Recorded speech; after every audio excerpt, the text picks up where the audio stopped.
So, they have beaten you, huh? Your quest is over?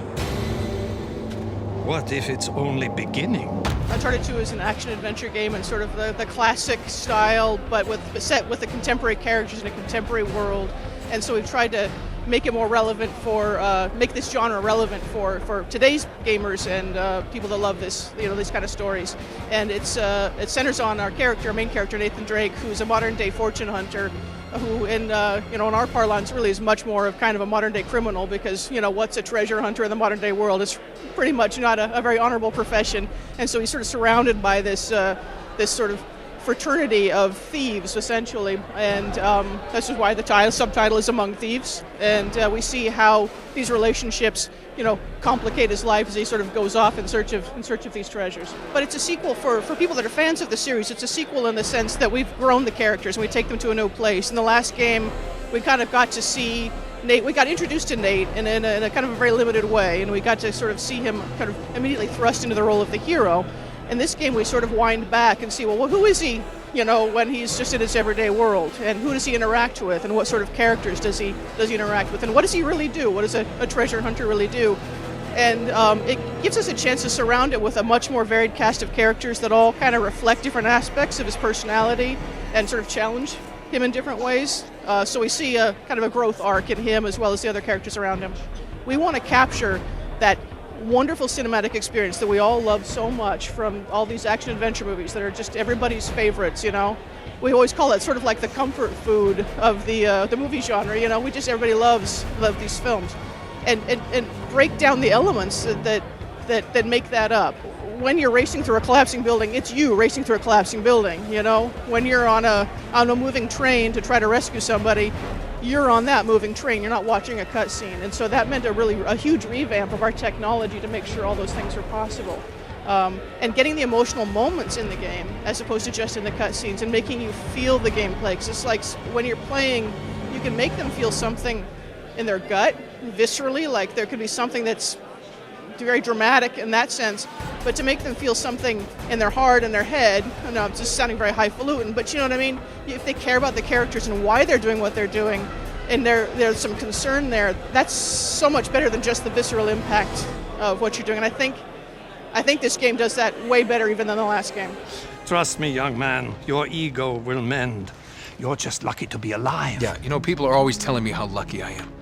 But the truth is, everything I touch turns to shit. Nate. No, Elena, I'm done. And then one of the great things about the multiplayer and the co-op is it gives us a great opportunities to expand the game experience for players with downloadable content, unlockables, things like that, which of course you don't really do with a single-player game that much. We tried to pack a lot of value into the first game in terms of unlockables, but with that online component, the game can kind of keep growing, especially based on players' feedback too.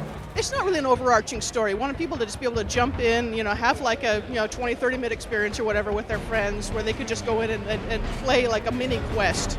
It has nothing to do with the main single-player story, although some of the environments will be familiar to people. The characters, of course, are familiar to people.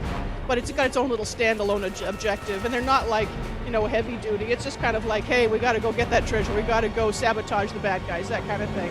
And to have a beta like this, as opposed to just, say, a demo that goes out towards the end of a project cycle, the feedback that we got from the players not only benefits our ability to make the multiplayer experience even better, it feeds back into the single-player experience in terms of the mechanics and what people like and what they didn't. And so it just makes the project that much stronger. And it's great to get that affirmation as you work on something, you get very close to it, but to get affirmation partway through that you're on the right track. It seemed like we really got people into it, and people just love it, and they miss it right now, and that's so gratifying. What's our favorite thing about the game?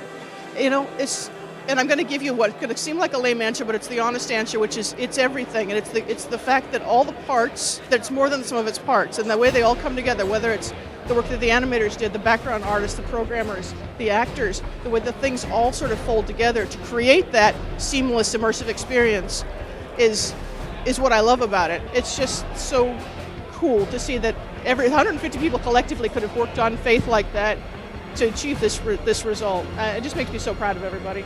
What's gratifying for me is that people really love the characters. That's not easy to do in a video game either. And the fact that people sit, and we heard on the first game they'd sit and play in one sitting, and they'd play with their family so they could watch and know. I mean, how cool is that? The phrase "dude raider." Do we still get that? And how do we react when we hear that?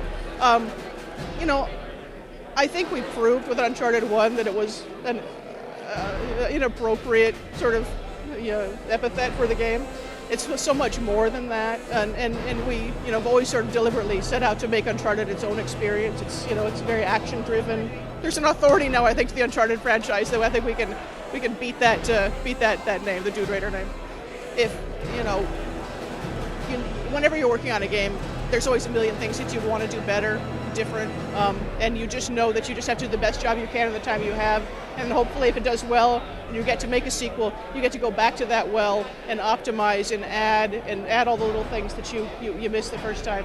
You can expect to pick up Uncharted 2 in the US on October 13th. We just announced the date today. Now, is there going to be another strange artifact hidden in the game? Oh, another strange artifact. Maybe I'll leave that one for the players to discover.